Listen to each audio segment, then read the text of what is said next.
अस्सलामुअलैकुम रहमतुल्लाहि व बरकातुहू। इत्तेहाद न्यूज में आप सभी का खैर मकदम है। आज सबसे अहम खबर के तौर पर देखा जाए तो भीमा कोरेगांव जंग की 204वीं जयंती मनाई गई। यानी यौम भीमा कोरेगांव के जश्न को आज बेलगाम में भी मनाया गया। डॉक्टर बाबा साहब अम्बेडकर गार्डन में आज इस इजलास का एहतमाम किया गया।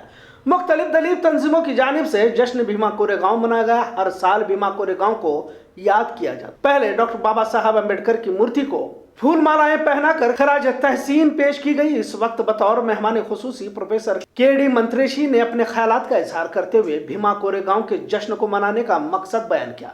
इस वक्त दिगर मेहमानान में अशोक मन्नीकेरी, बसवराज रायगुड़, मल्लेश कुरंगी, महेश कोलकार, सुधीर चौगले, जीवन कुरने, महादेव तलवार, अर्जुन देमट्टी, यमार कलपत्री, सदा कोलकार और परशुराम वगन्नावर मौजूद रहे। अब तमाम इत्तेहाद न्यूज देखने वालों को इस तारीखी जंग का पस मंजर बताना भी जरूरी है। आखिर क्या था भीमा कोरेगांव और इसे याद क्यों किया जाता है? वैसे तो इस वक्त प्रोफेसर मंत्रेशी ने तफसीलात बयान की, लेकिन इसकी असल वजह आज की तारीख में बयान करना इसलिए भी जरूरी है क्योंकि भारत में आज भी दलितों के साथ अछूते की तरह बर्ताव किया जाता है। आज भी इन्हें शूद्र समझकर मंदिरों में दाखिला नहीं दिया जाता और इसी धर्म जात पात के तफरके को मिटाने के लिए डॉक्टर बाबा साहब अम्बेडकर ने दलितों पिछड़ों को इंसाफ दिलाने के लिए जद्दोजहद की, जिसका नतीजा ये हुआ कि दलितों पिछड़ों दबे कुचले तबकात को इंसाफ मिला। बड़े अफसोस के साथ कहना पड़ रहा है कि कुछ दलित आज इस तारीख से दूर होते जा रहे। जिस मकसद को लेकर इनकलाब की शमा को डॉक्टर बाबा साहब अम्बेडकर ने रोशन की थी, आज उसे कहीं तो भुलाने की कोशिश आज की नौजवान नस्ल में देखी जा रही है। आखिर क्या दलित पिछड़े तबकात के साथ सवर्णों ने जुल्म सितम के पहाड़ तोड़े थे? इन्हें याद करने वाला मार्का भीमा कोरेगांव था। यकीनन तारीख औराक में इस तरह का वाकया मिलना मुश्किल है। 1 जनवरी 1818 में यह तारीखी जंग पूना के करीब भीमा कोरेगांव की यहाँ पेश आई। पेशवाई जो अपने आप को आलाजात के तौर पर देखती थी, उन्होंने दलितों को हिकारत से देखते हुए इनके साथ अछूते का रवैया अख्तियार किया। ऐसा नहीं कि यह किसी को मालूम नहीं, बल्कि तारीख के औराक में आज भी दर्ज है। एक वक्त हुआ करता था जब दलित पिछड़े तबके को गांव से बाहर रखा जाता था। इनके हाथ का खाना तक लोग खाने से मना किया करते थे, यहाँ तक कि इनके परछाई से भी दूर रहने की कोशिश होती थी और इसी पस मंजर में इनको गांव से बाहर रखा जाता था। यहाँ तक इन्हें पानी तक नहीं पिलाया जाता था। एक इंसान के साथ जानवरों के जैसा सुलूक भारत की तारीख में देखने को नहीं मिलता, लेकिन डॉक्टर बाबा साहब अम्बेडकर ने छूत अछूत के तफरके के खिलाफ इस तरह आवाज बुलंद की कि सारी दुनिया ने इस सबक को हासिल किया। इसलिए डॉक्टर बाबा साहब अम्बेडकर को महामानव कहा जाता है। भीमा कोरेगांव उस जगह का नाम है जहां ये तारीखी जंग पेश आई। पेशवाई और अंग्रेजों के खिलाफ जंग होने जा रही थी। दलितों को महार कहा जाता था। पेशवा बाजीराव और अंग्रेजों की ईस्ट इंडिया कंपनी की लड़ाई में बाजीराव पेशवाओं के साथ मिलकर महार दलित लड़ना चाहते थे। उन्होंने जाकर वहां पर गुजारिश भी की, लेकिन बाजीराव पेशवा ने इन्हें हिकारत से बाहर निकाला और अछूत कहा और इन्हें बाहर निकाल दिया। 500 महारों ने इस जिल्लत के मद्देनजर ईस्ट इंडिया कंपनी के अंग्रेजों के पास गए, जिसमें अंग्रेजों ने उन्हें अपने फौज में दाखिल कर लिया। अंग्रेजों और महार यानी दलितों ने मिलकर पुणे के नजदीक भीमा कोरेगांव की जंग में बाजीराव पेशवा के 25,000 फौजियों का कत्लेआम किया। लिहाजा पेशवाओं को जबरदस्त शिकस्त खानी पड़ी।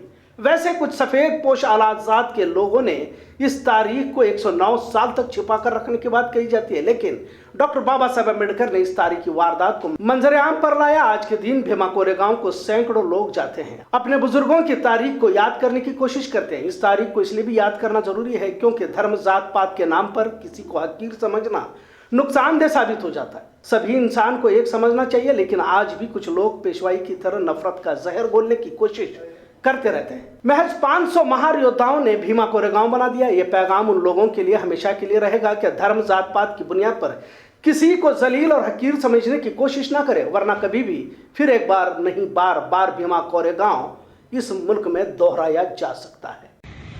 109 वर्ष हा इतिहास दडपून ठेवलेला आहे सगळ्यांनी।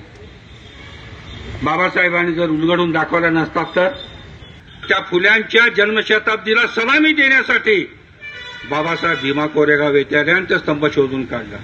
पण पाठीमागे झाडू ते पुसून घ्यायचं, तुमची आली तरी मडकं। जगात कुठल्या समाजामध्ये ही परिस्थिती होते? या पेशवाईच्या विरोधात लढलोय आम्ही। तुम्ही अपमान केला हर घडी, तुम्ही आमची हेटाळणी केली हर घडी हर ठिकाणी। तुम्ही आमची अवहेलना केली. या अवहेलनेच्या विरोधात, या हेटाळणीच्या विरोधात, या अपमानाच्या विरोधात, या अन्यायाच्या विरोधात आम्ही लढा दिला. या काळातले महार त्या दोन्हीची तुलना करतात. शिवशाही कशी होती आणि पेशवाई कशी आहे. आम्ही शिवशाहीला पाठिंबा दिलाय, पेशवाईला देणार नाही. मग ती कुणाची असो, आम्हाला माणुसकी जे कोण देतील, आम्हाला जे कोण स्वातंत्र्य देतील, आमच्याकडे माणूस म्हणून कोण पाहिल त्याला आम्ही सपोर्ट करू. मुल्क में अकलियतों पर बढ़ते हमले और जुल्म ज्यादती के खिलाफ कांग्रेस अकलियती शोबे की जानिब से बरोज पीर 3 तारीख को एहतजाज करने का ऐलान किया गया. मरकजी भाजपा और रियासती हुकूमत की शय पर अकलियतों पर हमले कर सियासी मुफाद हासिल करने का इल्जाम लगाया जा रहा है. बेलगाम अकलियती शोबे के जिम्मेदार इमरान तबकीर ने आज सहाफियों के सामने अपनी बात रखी. बेलगाम शहर में पिछले कुछ अरसे से तनाव का माहौल देखा जा रहा है और खासकर अधिवेशन के दौरान शिवाजी महाराज और संगोली रायण्णा की मूर्तियों की तौहीन के मद्देनजर बेलगाम पुलिस कमिश्नर के त्यागराजन का तबादला किया गया और इनकी जगह पर डॉक्टर एम.बी. बोरलिंगिया को लाया गया. आज इसी के मद्देनजर इजलास रखा गया था. आज सेवा फाउंडेशन वेलफेयर और हिंद एजुकेशनल वेलफेयर ट्रस्ट की जानिब से ब्लड डोनेशन कैंप का एहतमाम किया गया, जिसमें कैंप में कसीर तादाद में लोगों ने शिरकत फरमाकर खून का यानी ब्लड डोनेशन में हिस्सा लिया. वाज़ा रहे कि ये दोनों इदारे हमेशा समाजी खिदमात में सरगर्म रहते हैं. इनके इस खिदमात पर मुबारकबाद पेश की जा रही. खबरों का सिलसिला यूं ही चलता रहेगा. देखते रहे इत्तेहाद न्यूज़. शुक्रिया. अल्लाह हाफिज. Good morning.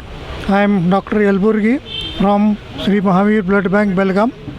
At the outset, I heartily thank and congratulate the office bearers and members of Hindu Society and Seva Foundation for organizing this blood donation camp on the New Year's Day.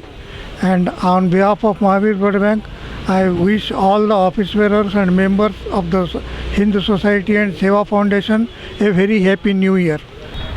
आज जैसे कि हर साल हम Hind education and social welfare society जो इस blood donation का camp arrange करते हैं, इसको इस खिदमत को हम अंजाम दे रहे हैं. और इस एरिया के जो नौजवान लड़के हमारे साथ देते हुए हर साल की तरह इस साल भी बड़ी तादाद में सुबह 7 बजे से हमारे पास ब्लड डोनेशन का कैंप चल रहा है. और मैं इन नौजवानों का तहे दिल से शुक्रिया अदा करता हूँ. और जैसे हर साल Hind educational social welfare society इस काम को अंजाम देता है, उसी तरह इस साल भी एक नए ऑर्गेनाइजेशन सेवा फाउंडेशन ने हमारे साथ हम सफ़र होकर इसमें बखूबी हमारे साथ ये काम अंजाम दे रहे हैं सुबह से. इंशाल्लाह मैं अल्लाह ताला बस दुआ करता हूँ कि अल्लाह हम दोनों फाउंडेशन से या एनजीओ से ऐसे काम लेते रहें. आज जो है 2022 1 जनवरी न्यू ईयर के मौके पर हम लोग एक मैसेज जनता को देना चाहते हैं कि 2021 का जो है क्या गुज़र चुका है. हम लोग है आज के दिन पे जो है क्या ब्लड डोनेशन कैंप रखे हैं. तो Hind educational social welfare society जो है कि 15 साल से क्या ब्लड डोनेशन कैंप जो है क्या कर रही है. जो इस बार जो है वो हमें भी वो अपने साथ में लेके वो कंबाइन में हम लोग मिल के ब्लड डोनेशन कैंप किए हैं. तो जो है ये हम लोगों को जो है पब्लिक जो है सपोर्ट करे और क्या ब्लड देने के लिए आए. हम लोग हर साल इसके बाद ऐसे ही मिल के करते रहेंगे. और हम लोगों को जो है हिंद सोसाइटी के पूरी टीम ने बोला है कि इसके बाद जो है पूरे बेलगाम सिटी के हर एक एरिया वाइज में हम लोग इसके बाद जो है ना कैंप ऑर्गेनाइज़ करेंगे.